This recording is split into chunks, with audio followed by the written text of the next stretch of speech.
Greetings, prop fans. I'm doing this video, and this is actually a prop that I've had for a few months now, and I haven't really gotten around to doing a video for it, but I wanted to address it.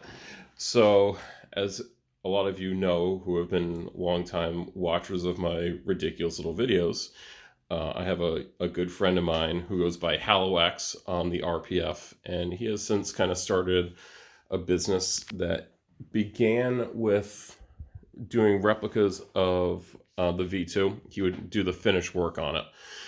And he's been working on this project for years. So I've been kind of watching him firsthand with this project, probably over the past 5 years. And he has a few photos of this particular prop that not everybody has seen. I don't think they're widely available.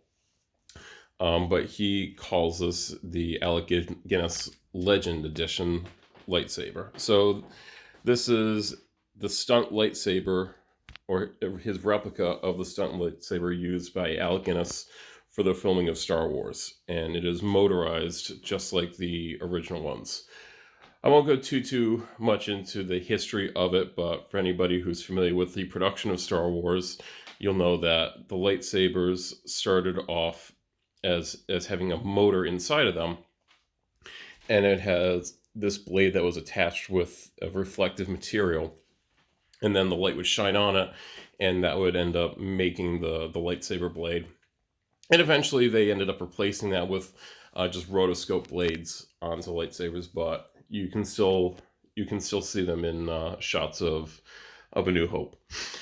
So at first, I have to be honest, this was not something that I was all that interested in, just by virtue of I like prop replicas that make me feel as though I own the actual item, be it a blaster or a lightsaber.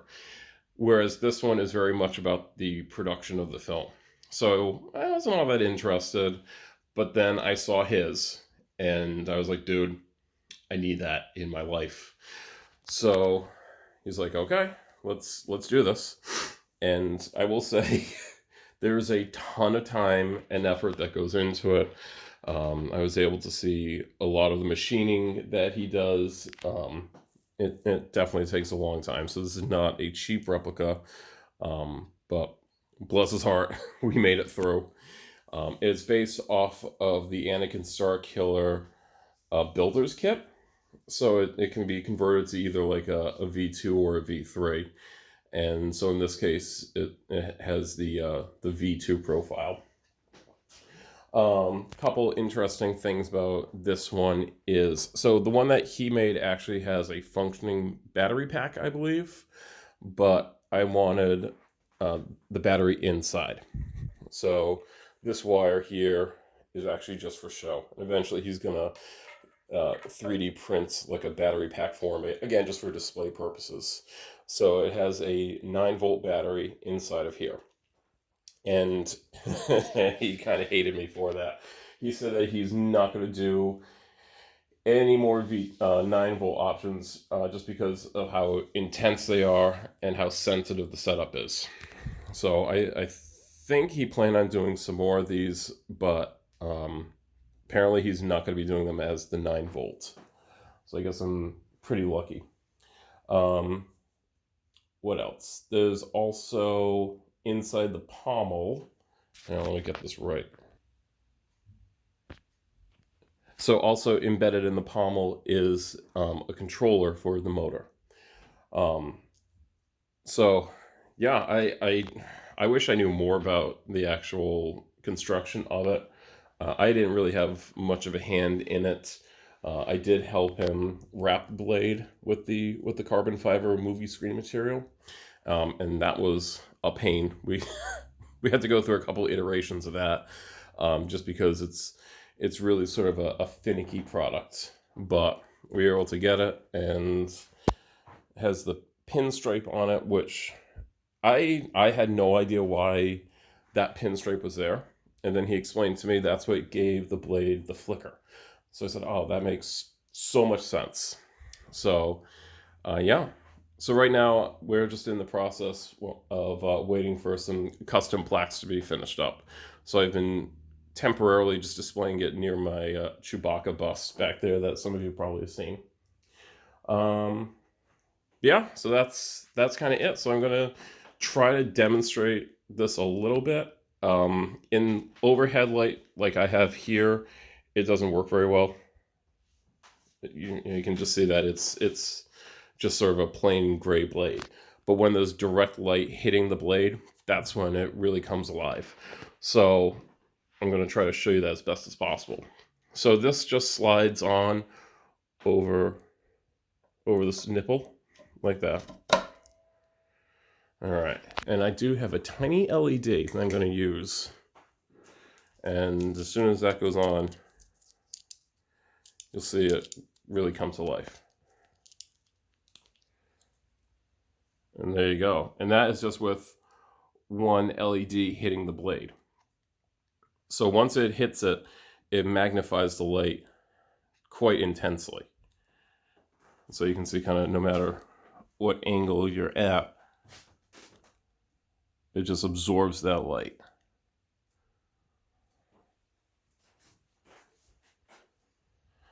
And so if you can have a direct light source on it while it's spinning, that pinstripe will also give it that flickering effect. Then as soon as the regular overhead light goes back on, you can see that without the direct light, it just goes back to looking like the plain gray blade.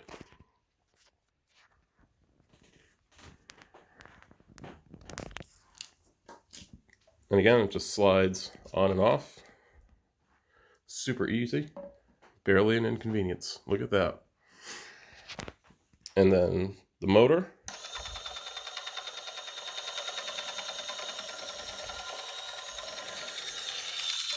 And again, it doesn't need to be connected to anything because it has a 9-volt battery already inside.